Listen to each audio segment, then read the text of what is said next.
আসসালামু আলাইকুম। চাকরি প্রার্থী ভাই বোনদের জন্য দারুণ একটি সুখবর নিয়ে আজকের এই ভিডিওতে এসেছি।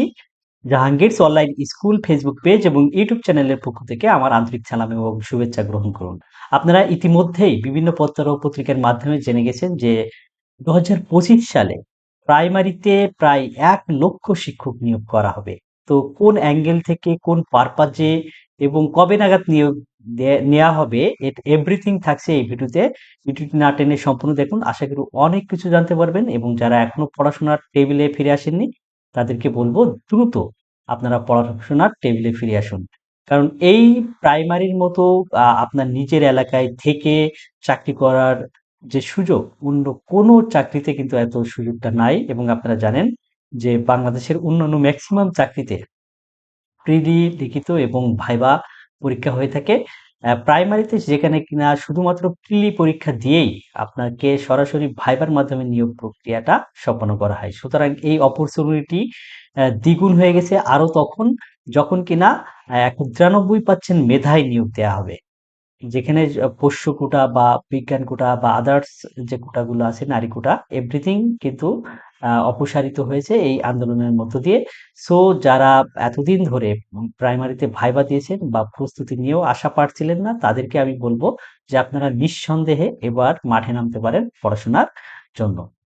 এবং এই যে ২৫ সালের যে নিয়োগটা হবে, এই নিয়োগটা বলা হচ্ছে যে একটা জটিলতা আছে, সেই জটিলতাটা কেটে গেলেই আপনাদের নিয়োগ প্রক্রিয়া শুরু হবে। তো জটিলতাটা হলো যে আপনারা জানেন যে গত সরকারের সময় প্রাথমিকে ৩ ধাপের যে নিয়োগ কার্যক্রম, যার ইতিমধ্যেই ২ ধাপের ১ম এবং ২য় ধাপের আ এবং ভাইবা মাধ্যমে তাদের উত্তীর্ণদেরকে নিয়োগ প্রক্রিয়া শেষ হয়েছে। কিন্তু ৩য় ধাপে এসে তাদের নিয়োগ প্রক্রিয়াটা একটু আটকে গিয়েছে। ইতিমধ্যেই তারা ভাইবা সম্পন্ন করেছে। শুধুমাত্র নিয়োগ অর্ডারটা বাকি আছে। এটার জটিলতাটা তৈরি হয়েছে যে আ আপনারা জানেন যে এই নিয়োগে এদেরকে কিন্তু সুপারিশ করা হয়েছে যেখানে কিনা ৬০% নারী কোটা, ২০% পুরুষ কোটা বা আদার্স কোটা দিয়ে। কিন্তু যারা ৯৩% যে আ কোটা কথা বলা হয়েছে, মেধার কথা বলা হয়েছে, তারা এখন রিট করেছে যে কেন এখনো এই কোটার মাধ্যমে নিয়োগ হবে।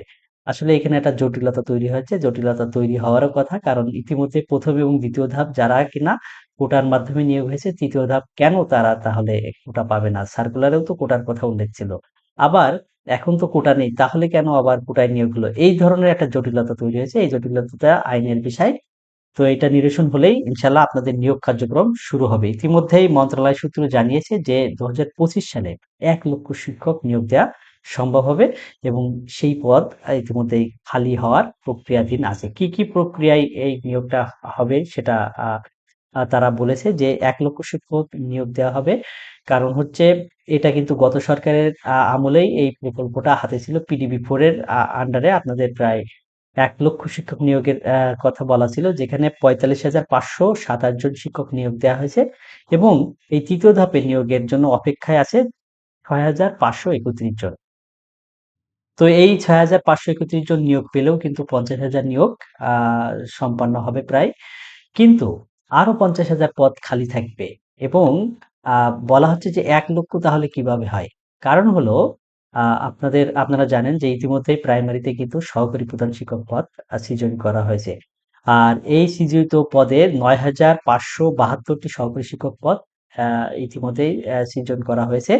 পর্যায়ক্রমে আরো অন্যান্য পদগুলো সৃজন করা হবে এবং আরো একটা বিষয় বলে রাখি, যেহেতু আ এই জানুয়ারি বা ফেব্রুয়ারি বা আগামী বছরেই আপনাদের এই নিয়োগ আ সার্কুলার হবে এবং সেই পরীক্ষা হতে না হতেই দেখবেন যে আপনাদের প্রাইমারিতে সারা বাংলাদেশে যে প্রায় ৬৬,০০০ প্রাইমারি শিক্ষক আ আ উম প্রাথমিক বিদ্যালয় উম আছে, সেখানে কিন্তু প্রতি মাসেই অসংখ্য শিক্ষক রিটায়ারমেন্টে যাচ্ছেন। সো আগামী সার্কুলার আসতে না আসতেই দেখবেন আপনাদের আরো প্রায় ৫০,০০০ পদ শূন্য হয়ে যাবে এবং সেই ক্ষেত্রে আমরা বলছি যে ৫০,০০০ পদ মতো ইতিমধ্যেই ৫০,০০০ প্লাস পদ খালি আছে এবং এই সার্কুলার আসতে না আসতেই আরো ৫০,০০০ পদ আ খালি হয়ে যাবে ইনশাআল্লাহ। সেই জায়গা থেকে আমরা বলতে পারি যে আগামী বছর অর্থাৎ ২০২৫ সালে আপনাদের কিন্তু বিরাট একটা সুবর্ণ সুযোগ তৈরি হয়ে আসছে। এবং এ বিষয়ে ইঙ্গিতও দিয়েছেন। আপনারা জানেন যে উপদেষ্টা তৈরি হয়েছেন সম্প্রতি একটি অনুষ্ঠানে প্রাথমিক ও গণশিক্ষা উপদেষ্টা ডক্টর বিধান রঞ্জন রায় পোদ্দার। তিনি বলেন যে সরকারি প্রাথমিক বিদ্যালয়ে 93% মেধায় নিয়োগ হবে। এখানে তিনি স্পষ্ট করে দিয়েছেন যে এখন আর সেই পোষ্য কোটা থাকবে না, সেই নারী কোটা থাকবে না। তবে তিনি এখনো একটা বিষয় বলছে যে প্রাথমিকে ইংরেজি এবং গণিতে শিক্ষার্থীদের ভালো করানোর জন্য ইংরেজি গণিতের শিক্ষকদেরকে যারা পাশ করা তাদেরকে একটু অগ্রাধিকার দেওয়ার বিষয়টা তারা আমলে নিয়েছেন। তো যারা এখনো পড়াশোনার টেবিলে বসেননি আমি তাদেরকে বলব যে এই সুযোগটা কিন্তু বারবার আসবে না। গত বছর যারা এই সুযোগ নিয়ে চাকরি পেয়েছেন তারা তো লাকি এবং আ দিন যতই আসছে দিন আরো কঠিন আসছে।